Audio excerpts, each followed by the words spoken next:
Okay now बस शुरू करें।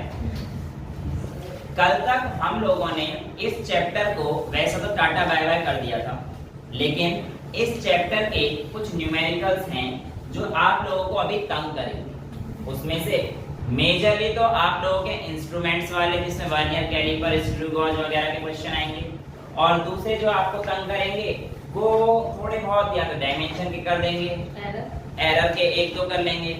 आज ऐसा कोशिश करते हैं कि इन न्यूमेरिकल्स के फोबिया को खत्म करने के लिए कुछ चुने हुए न्यूमेरिकल्स 7-8 जितने भी होंगे वो कर लेते हैं, ताकि आप लोगों का चैप्टर अच्छे से क्लियर हो। बाकी न्यूमेरिकल जितना आप प्रैक्टिस करते रहेंगे उतना अच्छा होगा। कोई डाउट आता है आप मेरे से पूछ सकते हैं, ठीक है।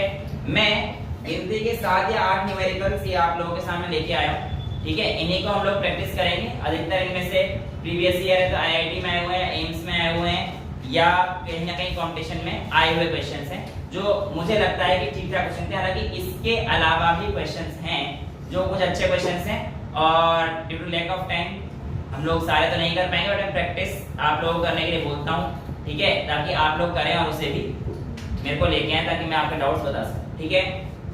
अच्छा, सबसे पहले हमारे पास एक क्वेश्चन है, तो इजी से शुरुआत कर देते हैं। ये कहता है हमसे कि आपके पास किसी एक क्वांटिटी P की टाइम डिपेंडेंस दे रखी है, P is equals to P naught, आगे कहता है e की power minus alpha t square, e की power minus alpha t square. आपको बताना है कि अल्फा का डायमेंशन क्या होगा। आपको बताना है कि अल्फा का डायमेंशन क्या होगा।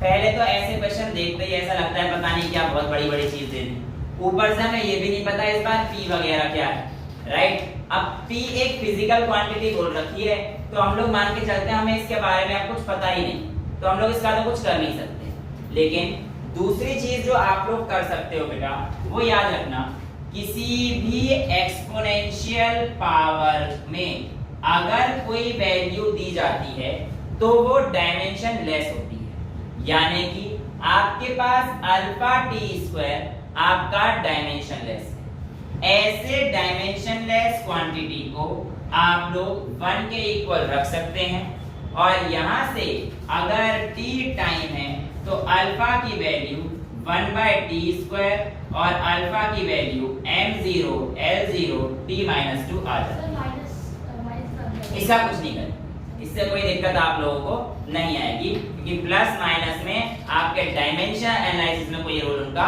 है, ठीक है।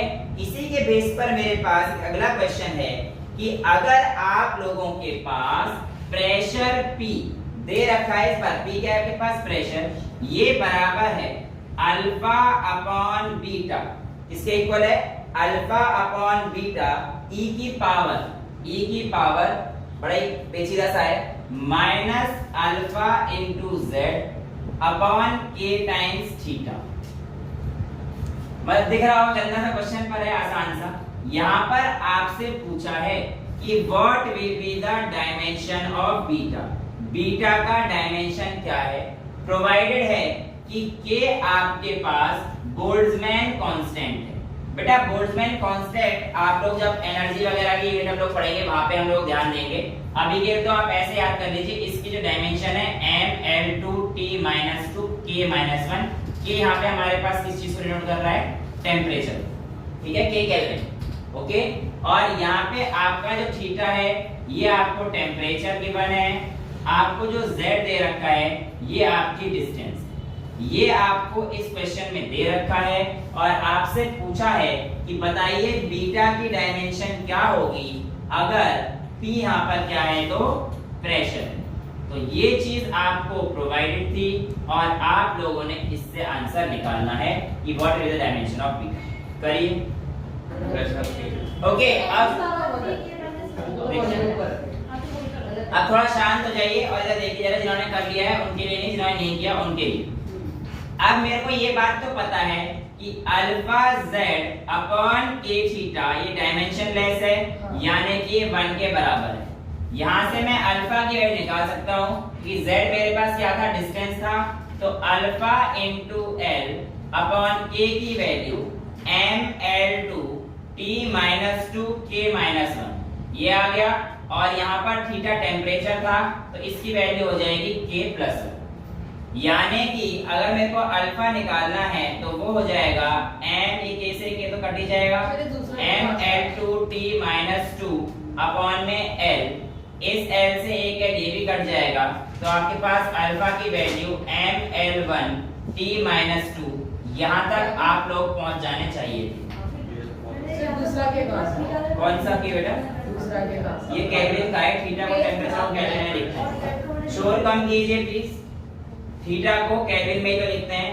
थीटा हमारे पास 7 फंडामेंटल क्वांटिटी में से एक यूनिट थी टेम्परेचर, उसको यहाँ पे टेम्परेचर को थीटा को मैंने के में लिखा है, और ये 1 K-1 ये डायमेंशन है। जब आप बोल्ट्जमैन कांस्टेंट पढ़ेंगे वहां पे आपको अच्छे से याद आ जाएगा। आगे चलते हैं।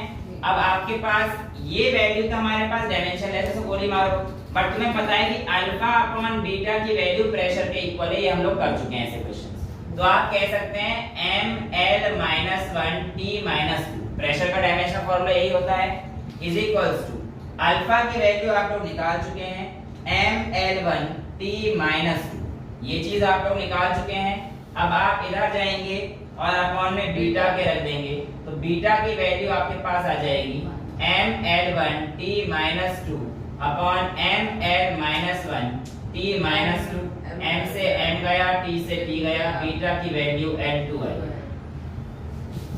ये आपका फाइनल आंसर। क्वेश्चन का लेवल धीरे धीरे बढ़ता जाएगा और एक टॉपिक से हम लोग दूसरे टॉपिक पर शिफ्ट हो रहे हैं। अगला क्वेश्चन आपसे कहता है the period of oscillation of a simple pendulum is given by t is equals to 2 pi under root L upon G, where L is equals to 100 centimeter and is known to have 1 mm accuracy। आगे आपसे कहता है the period is about 2 seconds, the time of 100 oscillations, the time of 100 oscillations is measured by a stopwatch of least count 0.15 second। आपसे कहता है find the percentage error in the value of G। बड़ा ही गंदा question आप लोगों को लग रहा होगा, बट क्वेश्चन एक बार समझ लेते हैं क्या बोला है। ये कहता है किसी भी पेंडुलम का टाइम पीरियड इस फॉर्मूले के हिसाब से चलता है, t is equals to 2 pi under root L upon G। हमें दी गई है कि उस पेंडुलम की जो लेंथ है वो 100 सेंटीमीटर है, जिसमें 1 मिलीमीटर का एक्यूरेसी, यानी कि हमारे को वहां पे क्या दे रखा है, एरर जो हमें दे रखा है, डेल्टा एल जो हमें दे रखा है, वो हमारे पास इस तरीके से दे रखा है। वो कहता है कि time period of a pendulum, time period क्या होता है बेटा, टाइम पीरियड होता है पेंडुलम यहाँ पे लटका हुआ है, तो यहाँ से पूरा यहाँ जाकर और फिर यहाँ जाकर यहाँ पे वापस आना, एक टाइम पीरियड पूरा ही होता है। या फिर यहाँ से शुरू करके ऐसे जाके ऐसे आना, वो पूरा एक टाइम पीरियड होता है, ठीक है। जहां से गया वहीं पे जब पूरा वापस आएगा तो वो उसका एक टाइम पीरियड, तो बोलता है कि टाइम पीरियड उसका कितना है, 2 सेकंड है, और ऐसे 100 ऑसिलेशन वो करता है, और उसका जो लीस्ट काउंट है, मतलब 1 सेकंड में जो उसमें दिक्कत आ रही है वो कितना दे रखा है, 0.15 सेकंड। आपको बताना है कि उसके परसेंटेज एरर इन जी कितना होगा। क्वेश्चन थोड़ा सा टफ है, और आप लोग क्योंकि पहली बार कर रहे हैं इसलिए थोड़ा सा और ज्यादा टफ है, बट जैसे जैसे प्रैक्टिस करेंगे तो ये क्वेश्चन बहुत इजी लगने लगेगा। आइए शुरुआत करते हैं।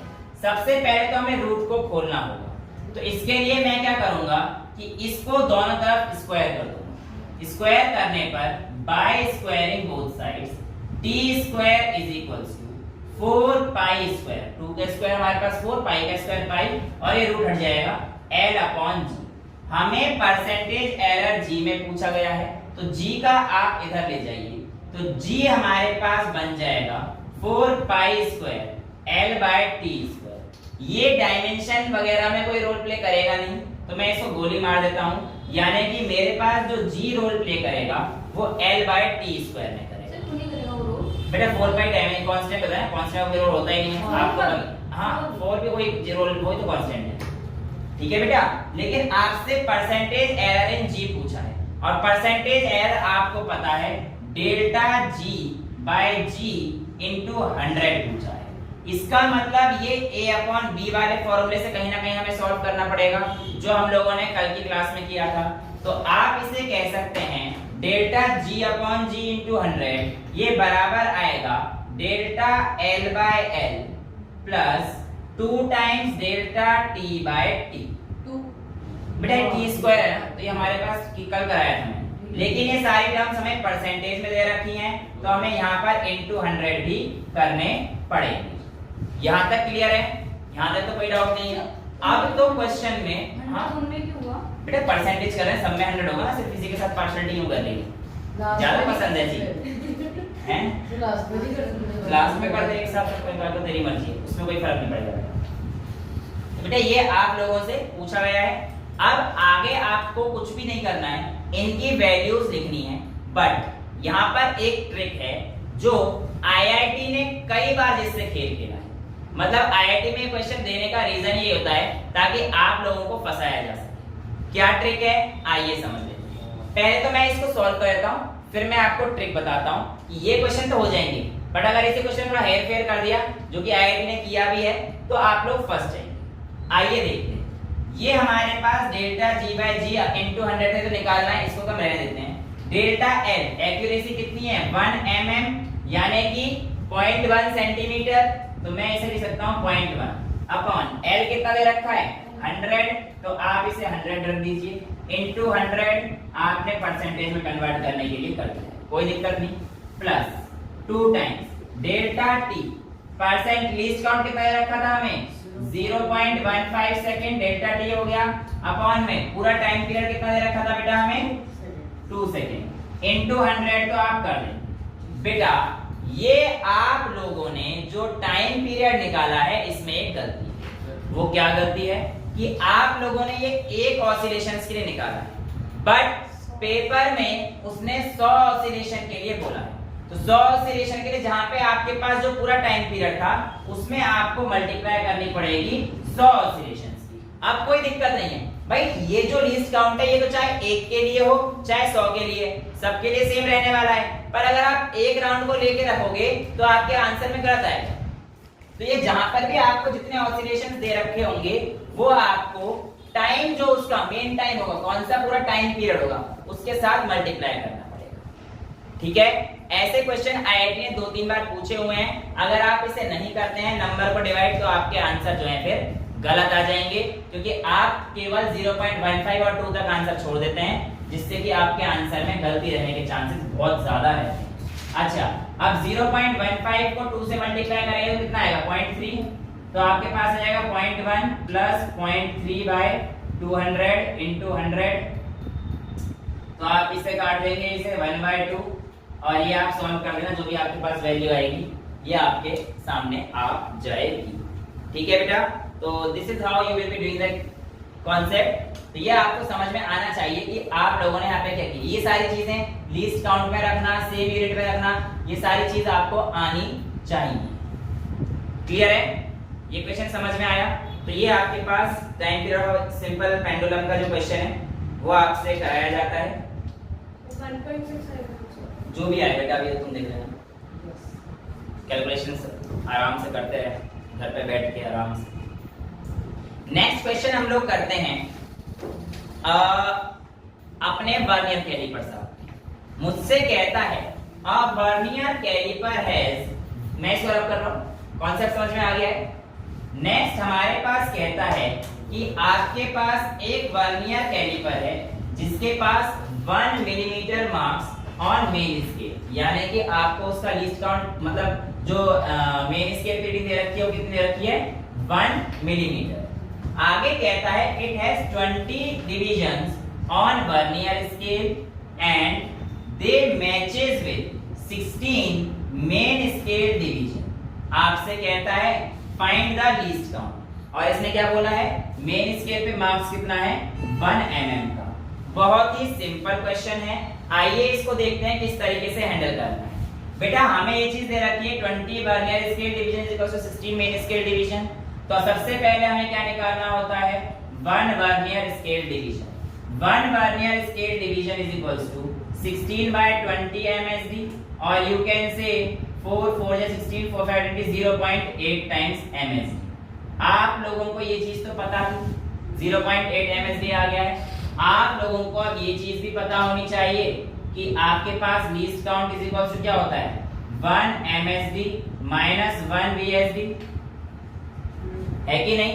तो आपके पास क्या आ जाएगा, least count is equal to 1 msd 1 minus 1 vsd कितना है 0.8 इनटू कितना आ जाएगा बेटा आपके पास main scale division.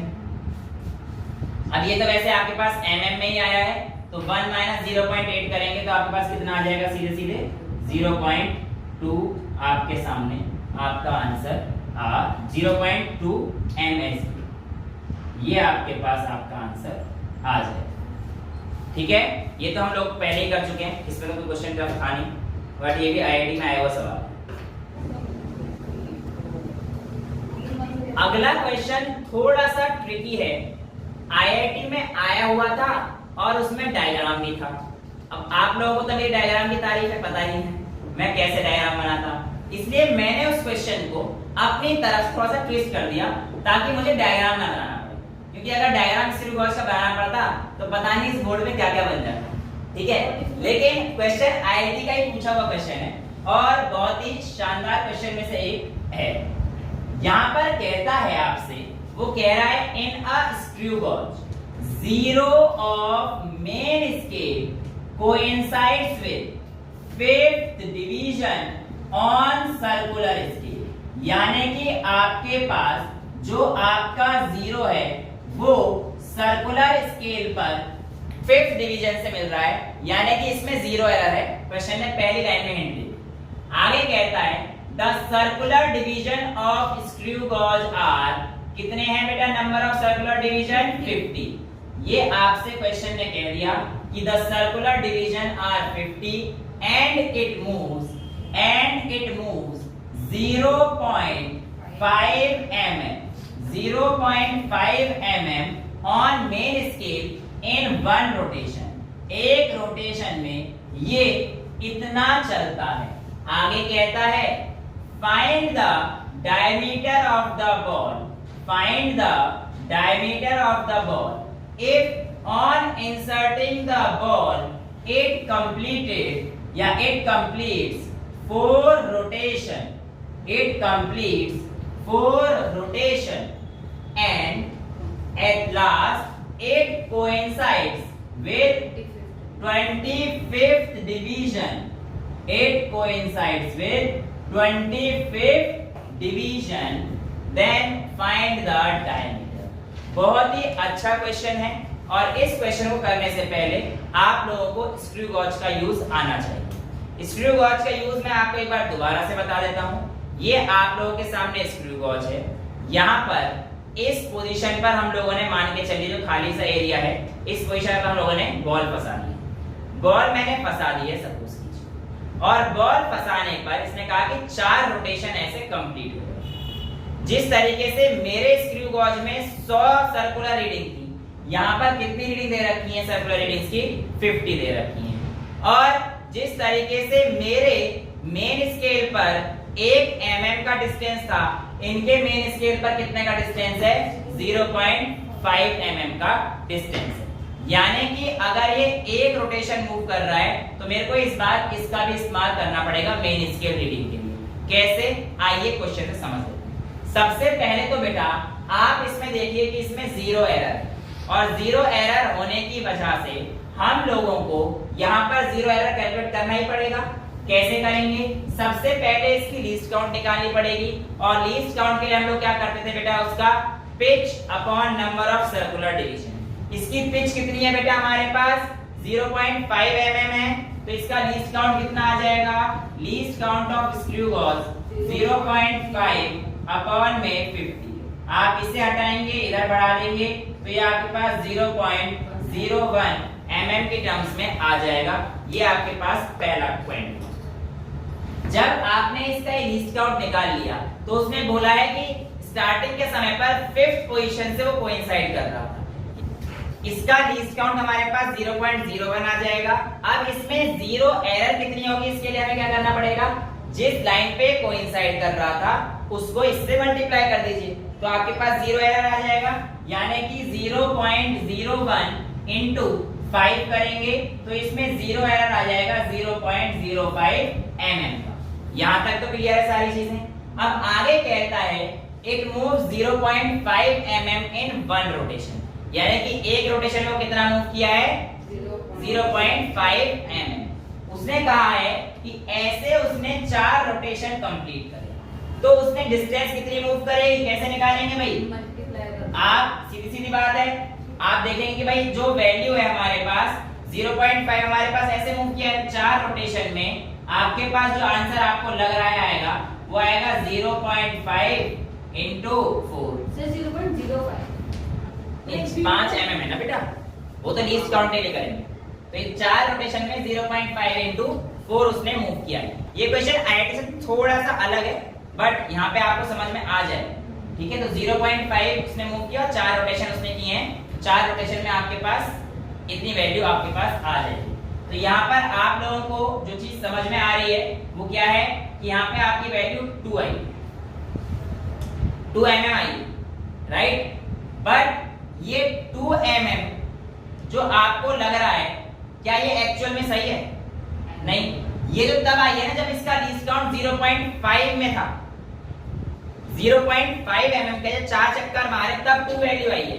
In terms of mm के लिए क्या करेंगे हम, इसके लीस्ट काउंट से इसे मल्टीप्लाई करना पड़ेगा। तो यहाँ पे 2 into 0.5 कर देंगे तो इसकी वैल्यू कितनी आएगी 1 mm इसने एक्चुअल में मूव किया। जब उसने 4 रोटेशन करे तो हमारे पास उसने जो वैल्यू एक्चुअल मूव करी होगी कितनी करी होगी 1 mm। बेटा ये तो 0.5 into 4 तो रोटेशन के लिए किया था मैंने, जिससे मेरे पास मेन वैल्यू आ गई। अब मेन वैल्यू में क्या करते हैं, लीस्ट काउंट की मल्टीप्लाई करते हैं ना, तो मेन वैल्यू में जो रीडिंग है इसमें लीस्ट काउंट की मल्टीप्लाई करनी पड़ेगी और इसका लीस्ट काउंट हमें 0.5 mm दे रखा है, तो हम मेन वैल्यू में लीस्ट काउंट की मल्टीप्लाई करनी पड़ेगी। ये वाला, ये तो डिस्टेंस, इससे ऊपर ये लीस्ट काउंट निकाला है सर्कुलर रीडिंग पे जो आएगी, जो 0 डिवीजन से करेगा। अभी तो आगे क्वेश्चन को और करना पड़ेगा।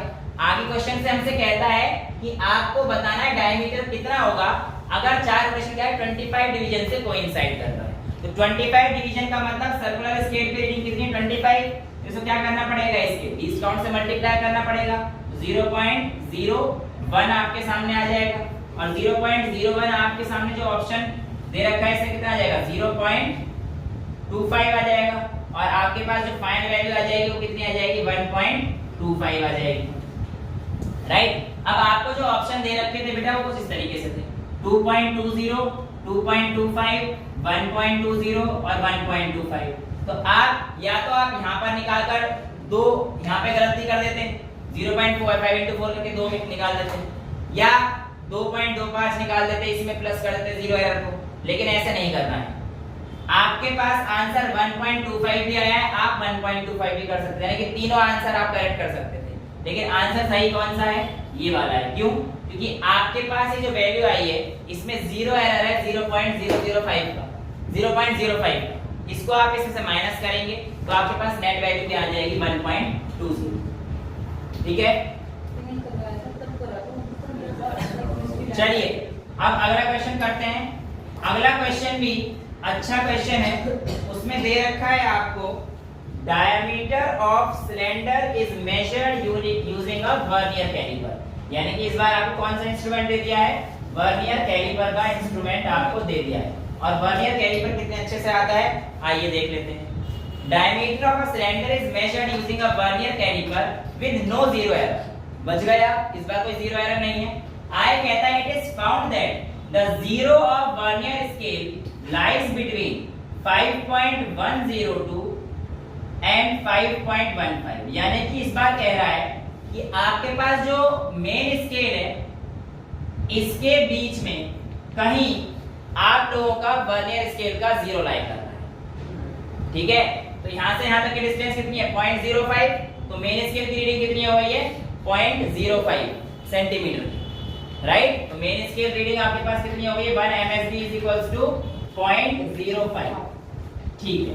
आगे आपसे कहता है the vernier scale has 50 division, vernier scale has 50 division that is equivalent to 2.45 centimeter on the main scale. ठीक है, आगे कहता है and 24th division of vernier scale exactly coincides with main scale division. Find the diameter. Question अच्छा है और आप लोगों को दोबारा से डायमीटर निकलवाया है। आइए देखते हैं क्या करना है। सबसे पहले तो वही स्टेप अपना लीस्ट काउंट निकालना पड़ेगा। लीस्ट काउंट निकालने के लिए 1 वर्नियर स्केल डिवीजन निकालना पड़ेगा। तो 1 वर्नियर स्केल डिवीजन बराबर हो जाएगा 2.45 डिवाइडेड बाय 50 के, और जब आप इसे सॉल्व करेंगे तो आपका आंसर 0.049 सेंटीमीटर में आएगा। ठीक है, आप लोगों के पास ये 1 वर्नियर स्केल डिवीजन आ चुका है। अब आपसे कहते हैं कि आप लोगों के पास लीस्ट काउंट कैसे निकाला जाएगा। तो आप बोलेंगे सर लीस्ट काउंट बराबर होता है 1 main scale division minus 1 vernier scale division.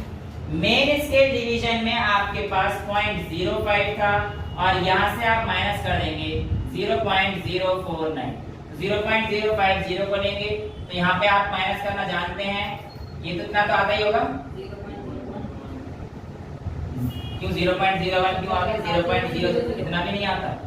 Least count बराबर हमारे पास 0.001 सेंटीमीटर आ गया है। अब आप लोगों को निकालना है कि हमारे पास रीडिंग क्या है। देखिए उसने बोला था जो 0 लाई कर रहा है वो इन दोनों के बीच में कर रहा है, यानी कि बेसिक हमारे पास स्टार्टिंग रीडिंग तो ये तो आगे की रीडिंग है ना। जो मेन स्केल पे रीडिंग आएगी हमारे पास ये तो फिक्स है 5.10, और उसने आगे बोला 5.10 प्लस कर दीजिए। किसे प्लस करेंगे? 24th division of the vernier scale से कोइंसाइड किया है, 24th डिवीजन और उसका लीस्ट काउंट में मल्टीप्लाई कर दीजिए। कितना हो जाएगा? 0.001 into 24, 24 1 जा 24.024 आपके पास आ जाएगा। और क्या बेटा 5 पॉइंट ही बोला है ना, सबसे पहले क्वेश्चन नहीं तो बोला था कि जो आपके पास वर्नियर स्केल कोइंसाइड कर रहा है इन दोनों के बीच में कर रहा है कहीं पे। अब वही वैल्यू आपको बताने की कहां पे करेगा, वही वैल्यू आपको बताने की कहां पर करेगा। सर हम 5.10 की ले रहे हैं बेटा स्टार्टिंग अब मैं थोड़ी बताई आगे गया है, ऑब्वियसली बात है स्टार्ट तो यहीं से किया है ना हम लोगों ने। मतलब अगर मैं आपको वर्नियर स्केल निकालता हूं तो आगे वाली रीडिंग थोड़ी देखूंगा, पीछे वाली रीडिंग से देखूंगा ना, इसलिए हम लोग पीछे वाली रीडिंग से देखते। ठीक है, तो हमारे पास 5.10 प्लस इसका लीस्ट काउंट कहने की 0.024, इसको प्लस करूंगा कितना आ जाएगा 5.124, और मेरे हिसाब से ये ऑप्शन में था और यही करेक्ट ऑप्शन थे। 5.112, 5.124, 5.136, 5.148। हाँ पास नंबर है, बट कैलकुलेशन अगर ढंग से नहीं करेंगे तो आप फिर फंस जाएंगे। हाँ बेटा आप तो आ ही गया। अगला क्वेश्चन करें। अच्छा आप लोगों ने जो कल क्वेश्चन करे थे रिलेटिव एरर के, उसके बेस पे एक आध क्वेश्चन करके देख लेते हैं कितना आता है। ठीक है ऐसा कहां से रहे हो सर, एक भी नहीं आया जो आज कराया है। अब बेटा वही बात है ना कि अच्छा शहर खाना है, थोड़ा मेहनत तो करनी पड़ेगी है ना। अब बाकी अब तो खाना घटिया से काम चलाना है तो भाई फिर तो कुछ क्या करना ही नहीं है, तो आराम से बैठे रहो, अपने आप जो होगा देखी जाएगी वाली चीज है। बट कुछ करना है तो भैया कुछ करना ही पड़ेगा। आगे हम लोग देखते हैं, क्वेश्चन कहता है बहुत ही बढ़िया question, The density of the solid ball is to be determined। आपको क्या निकालना है? डेंसिटी आपको डिटरमाइन करनी है। कर पाओगे? देखते हैं। Diameter of a ball is measured with a screw gauge whose pitch is 0.5 mm। यानी कि आपके पास स्क्रू गॉज की पिच कितनी दे दी है? 0.5 mm and there are 50 divisions। कितने डिवीजन दे रखे हैं आपको बेटा? There are 50 division on circular scale. ये कहता है the reading on main scale is 2.5 mm। इस बार तो बहुत ही सिंपल दे दिया, मेन स्केल की रीडिंग सीधा दे दी कि 2.5 mm। आगे आपसे कहता है and that on circular scale is 20 division, यानी कि जब ये रीडिंग आई होगी तो आपके पास सर्कुलर स्केल पे कितनी डिवीजन आ रखी हैं? 20 डिवीजन आ रखी हैं। आगे आपसे कहता है if the measured mass of the ball has, if the measured mass of the ball has relative error of 2%, then what will be the relative error in terms of density? कितना होगा? if the measured mass है जितना, ओहो ये तो बहुत ही अच्छा question है। क्या है? हिंट तो दे दो सर, हमें है क्या है? क्या बेटा ये क्वेश्चन है, आपको रिलेटिव एरर डेंसिटी बताना है। बढ़िया क्वेश्चन। हाँ क्वेश्चन अच्छा है। पिच आपको इतना दे रखा है, डिवीजन 50 दे रखे हैं, आपको 2.5 mm मेन स्केल पे रीडिंग आई है और उस समय पर सर्कुलर स्केल पे 20 रीडिंग थी। अगर उसके मास में जो रिलेटिव दे रखा है, रिलेटिव मास परसेंटेज आपको कितना रखा है? 2%, तो आपको बताना है रिलेटिव एरर इन डेंसिटी कितना होगा। ये क्वेश्चन अगर आप सोच रहे हैं कि यूं ही हो जाएगा तो यूं ही तो नहीं होगा, क्योंकि इसमें दो कॉन्सेप्ट लगेंगे, एक तो एरर कॉन्सेप्ट लगेगा और एक जो आपके पास पावर वाला कैलकुलेशन कराया था, relative propagation of error, last वाला पावर और डिवीजन वाला, वो दो तीन कॉन्सेप्ट को मिक्स करके ये क्वेश्चन होगा। आपको मैं थोड़ा सा टाइम देता हूं, आप सॉल्व कर लीजिए। चलिए शाम कर दोगे, रात कर दोगे, मैं कर देता हूं, आधे 2-4 मिनट जितने मिनट लगेंगे प्लीज। देखिए सबसे पहले इसका लीस्ट काउंट निकाल लेते हैं, pitch upon number of division. तो ये तो 0.01 ही आ रहा था, इसमें तो हमें कोई दिक्कत थी नहीं, ठीक है। पिच हमारे पास आ रहा है क्या बेटा? 0.5/50, पिछली बार की तरह ही तो है, बिल्कुल सेम है, उसमें तो कोई दिक्कत है नहीं। 0.01 mm 2.03। नहीं बेटा थोड़ा सा गलत है, आइए अभी देख लेते हैं थोड़ा सा क्या गलती करेंगे। यहाँ पर हमारे पास 0.01 mm आ चुकी है इसका लीस्ट काउंट। अब मैं कहता हूँ इसका मेन रीडिंग हमारे पास कितना है? 2.5 mm में, ये कोई दिक्कत नहीं आएगी, ये भी mm में है। इसके लीस्ट काउंट से मुझे इसको मल्टीप्लाई करना पड़ेगा, तो कितना आ जाएगा? 0.01 इंटू कितने डिवीजन थे? 20। तो भैया ये तो आपको आता होगा, या तो ये भी करके दिखाऊं और बता दो, ठीक है। तो हमारे पास कितना आ जाएगा? 0.20।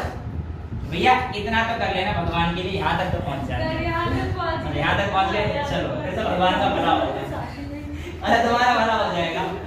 तो भैया भगवान सबका भला करते ही है भाई, कभी तुम भी भगवान के बारे में सोचा करो, बस जरूरत पड़े तभी सोचते हो। अच्छा 2.7 आपके सामने ये वैल्यू आ चुकी है। ये वैल्यू आपके पास किसकी आई है? बेसिकली पूरे ओवरऑल लेंथ की आ गई, राइट। ये आपके पास पूरा ओवरऑल डायमीटर है, ये आपके पास आ गया।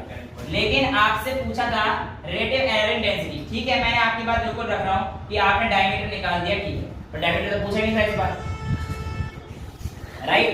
अब क्या करें फिर? भाई सीधी सीधी बात है, आप लोगों को डेंसिटी पूछा है, तो डेंसिटी बराबर होता है मास अपॉन में वॉल्यूम, और volume in terms of diameter आपको लिखना आना चाहिए।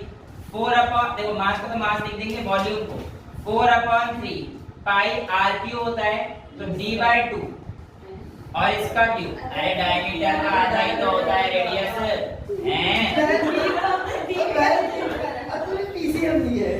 4/3 मैंने क्या गलती करी? इधर 4/3 पाई r³ को मैंने d/2 का क्यूब लिख दिया, इनसे कोई फर्क नहीं पड़ेगा, कांस्टेंट सारे उड़ जाएंगे अभी।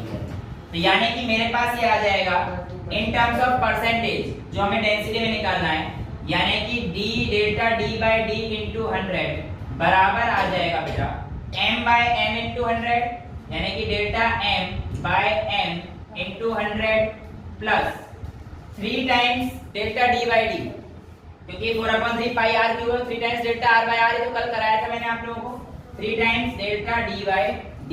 अब भी प्रॉब्लम ये आएगी कि हम लोग यहाँ पर डेल्टा d क्या लेंगे, ध्यान से देखिए। हाँ बेटा into 100 कर देना, कॉन्सेप्ट समझ लो, मेरी गलतियां पकड़ते रहो, जिंदगी भर ही करते रहना। सर एक गलती आपने कर दी, एक गलती तो आप हो गए अरे गलती आप यहाँ कर रहे हो। डेल्टा d/d into 100, इसकी वैल्यू आपको निकालनी है। देखो मास में आपको गिवन था 2%, तो यहाँ पे 2% पहले प्लस 3 टाइम्स डेल्टा डी क्या निकालोगे बेटा? जो इसका लीस्ट काउंट है वही तो आपके पास डेल्टा डी रहेगा। क्या? जो इसका लीस्ट काउंट है वही तो डेल्टा डी रहेगा बेटा। लेंथ का लीस्ट काउंट तो यही है ना, तो डेल्टा डी वही रहेगा। एरर क्या हो सकती है? Plus minus 0 point. Least count का मतलब क्या है? वो एरर, वही एरर तो है आपके पास डेल्टा डी। तो 3 इंटू 0.01 और ये डी की वैल्यू आपने यहां से निकाली है अपॉन में 2.7। जब आप इसे सॉल्व करेंगे तो आपके पास वैल्यू 3.1% आती है। आया हुआ क्वेश्चन है AIEEE का, जहां तक मैं कह रहा हूं। ये इस तरीके से करना। अच्छा, आप लोग ऐसे क्वेश्चन जितने ज्यादा प्रैक्टिस करेंगे आप लोगों के कॉन्सेप्ट उतने क्लियर होंगे। जो लोग यहाँ पर कंपटीशन के लिए बैठे हैं उनके लिए ये क्वेश्चंस प्रैक्टिस करना अनिवार्य है, और जो लोग बोर्ड्स के लिए बैठे हैं उनके लिए कर लें तो बहुत अच्छा है, बट इतने टफ लेवल के बोर्ड्स में नहीं पूछे जाने वाले। हालांकि 11th में तो हम लोगों का बोर्ड है ही नहीं, तो घबराने वाली बात और कम है, बट 12th के लेवल पे भी इतने टफ न्यूमेरिकल्स वाले टाइप के नहीं पूछेंगे। ये सिर्फ और सिर्फ आपका कंपटीशन पॉइंट ऑफ व्यू से था। सेकेंड थिंग, आप लोग अगर प्रैक्टिस करेंगे तो आपको बहुत सारे क्वेश्चंस मिलेंगे जहां पे आपको दिक्कतें आएंगी। आपको मेरे से पूछिएगा आकर, उसमें कोई प्रॉब्लम नहीं है। ये इस चैप्टर का आज लास्ट लेक्चर रखते हैं। जो भी आपको प्रॉब्लम आएगा वो हम आपको बता देंगे, और कल से केमिस्ट्री का नया लेक्चर शुरू करेंगे, structure of atom. Thank you.